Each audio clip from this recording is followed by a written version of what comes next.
Good morning, students.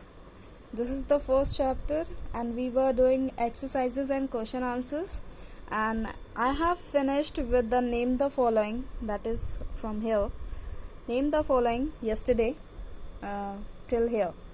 So today we are going to cover some question answers, that is first to fifth questions, and rest of them we will cover in the next video, right? So this is the book, and I hope you have all purchased your book, and those who haven't got their books, just purchase it as soon as possible. And this is the exercise and this is the question answer. So from here you can see the questions. There is no answer given over here, so I have written the answer for you, and I am telling you how to write down the question answers with your black and blue pen. So just listen the video carefully. As you can see, I have written the questions with the black pen and answers with the blue pen. First, you need to understand that without wasting any page, you have to write down the continuation of the question answer.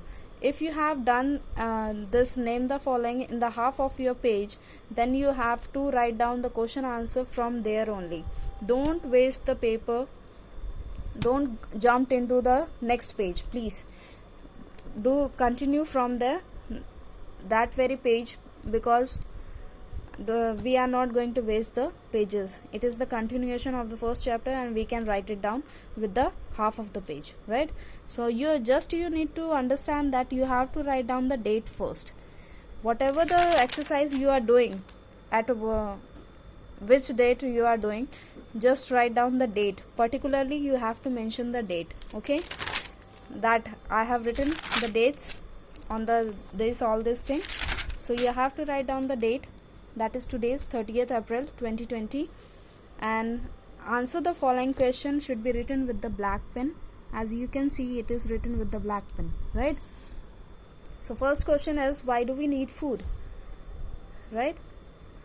We need food to grow and stay alive. हमें खाना किस लिए खाना चाहिए? ताकि हम खाना खाते हैं तो हमारी ग्रोथ होती है और हम जिंदा रहते हैं. अलाइव का मतलब होता है जिंदा रहना, और ग्रो का मतलब होता है बढ़ना.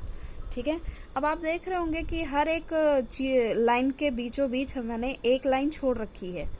ऐसे क्या होता है कि आप अगर एक एक लाइन छोड़ते हैं क्वेश्चन और आंसर के बीचों बीच में, और आंसर के खत्म होने पे और दूसरे क्वेश्चन के स्टार्ट होने पे एक लाइन अगर छोड़ देते हैं, तो आपका जो काम है वो नीट एंड क्लीन दिखता है. ठीक है. तो आपको याद करने में परेशानी बिल्कुल नहीं होगी. आप अगर ढंग से अपना काम करेंगे तो आपको याद करने में भी इंटरेस्ट आएगा. अगर आप गंदा काम करेंगे तो आपको मन नहीं करेगा याद करने का, राइट? तो आप पहली बात तो काम नीट एंड क्लीन करना सीखिए. अगर आप क्लीन काम करते हैं तो आपका मन भी लगता है पढ़ने में, राइट? सो नीट क्लीनिनेस को इम्पोर्टेंस देना बहुत ज़रूरी है. So answer the following question. यहाँ पे एक लाइन छोड़ दी मैंने, यहाँ क्वेश्चन लिखा, फिर इसके बाद एक लाइन छोड़ी है, आंसर लिखा, फिर एक लाइन छोड़ी है. अब आप देखेंगे हर एक आंसर के बाद मैंने एक एक लाइन डाल दी है. विथ अ स्केल, हाँ, not free hand. Free hand line कोई नहीं खींचेगा, बस स्केल लेंगे और स्केल से ही आपको लाइन खींचनी है.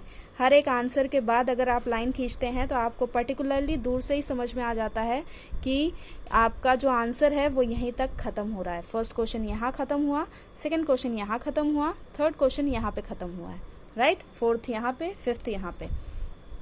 तो आपको ज़्यादा वो सोचने की ज़रूरत नहीं पड़ेगी. ठीक है. सेकेंड क्वेश्चन पे आते हैं. What are the nutrients substance present in food that help our body to grow and stay healthy are called nutrients.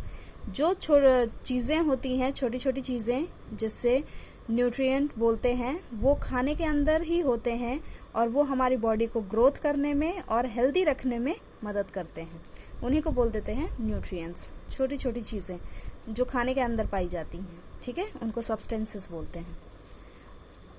Third question में आते हैं. What is balance diet? तो मैंने पहले बताया बैलेंस क्या होता है? किसी चीज़ को बराबर करना.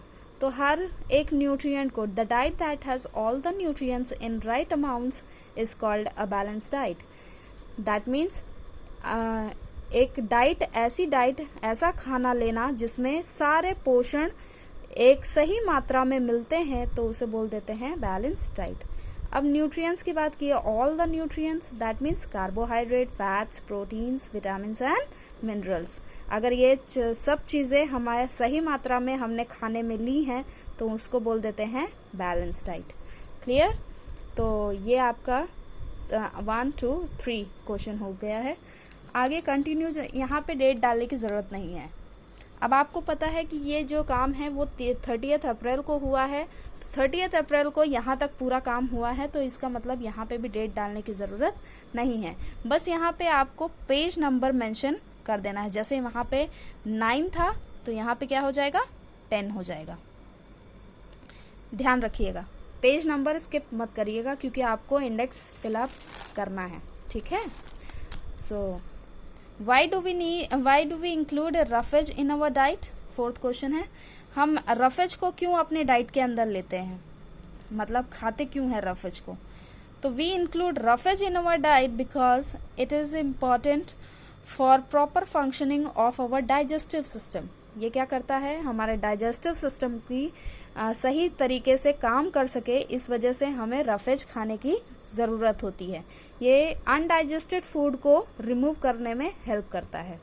ये तो आपको मैंने बुक में पढ़ाया ही था, जब हम वाटर एंड रफेज की बात कर रहे थे तब मैंने आपको समझा दिया था। ठीक है? तो आपको स्पेलिंग पे भी ध्यान देना है। यहाँ पे कुछ थोड़ी टफ आपके लिए स्पेलिंग्स हैं, जैसे important, proper, functioning, digestive system, ये सारी जो स्पेलिंग्स हैं उसको भी ध्यान से अगर देखेंगे तो आपको क्लियरली एक एक वर्ड आपको समझ में आ जाएगा। बाकी मैं आपको व्हाट्सएप में इसकी फ़ोटो दे दूंगी तो आपको प्रॉपरली एक एक वर्ड समझ में आ जाएगा। क्लियर? लेकिन स्पेलिंग मिस्टेक्स मत करिएगा, क्योंकि चेकिंग के टाइम पे अगर मैंने स्किप कर दिया या फिर आपसे कोई गलती हो गई तो फिर आप एग्ज़ाम में भी वही चीज़ कर लेंगे। अभी तो पता है ना, ऑनलाइन सारा कुछ चल रहा है, तो फिर थोड़ा मुश्किल है चेकिंग में इतना डीपली जाना। तो फिर आप अपनी तरफ से भी ध्यान दीजिए कि आप स्पेलिंग की कोई मिस्टेक ना करें। 5th question, why are food items preserved? Name any 2 methods of food preservation. हम खाने को क्यों प्रिजर्व करते हैं? प्रिजर्व मतलब बचा के रखना। हम खाने को बचाते क्यों हैं? और 2 ऐसे मेथड बताइए जो इससे हमारा खाना बच सके, मतलब कुछ दिनों तक चल सके। ठीक है? Food items are preserve to keep the food edible for a longer time. Food item को हम बचाकर इसलिए रख सकते हैं ताकि हम उसको खा सकें ज़्यादा लंबे समय तक के लिए। एडिबल मतलब खाने लायक। ठीक है? एडिबल मतलब मैंने जब पढ़ाया भी था, बुक में ये वर्ड आया था, तब मैंने बताया भी था आपको कि एडिबल मतलब क्या होता है, खाने लायक। खाने को खाने लायक बनाने के लिए ज़्यादा लंबे समय के लिए, इसीलिए हम खाने को प्रिजर्व करके रखते हैं। अब आपके 2 मेथड पूछे हैं तो इसमें एक लाइन छोड़ दीजिएगा, क्योंकि आपका जो क्वेश्चन है वो 2 हिस्सों में बटा है। पहला जो है वो क्या है, हम खाने को क्यों बचा के रखना चाहते हैं, और दूसरा क्या है कि ऐसे 2 मेथड बताइए जिससे खाना बच सकता है। तो 2 आंसर आपके मिलेंगे, ये पहला है और ये दूसरा है।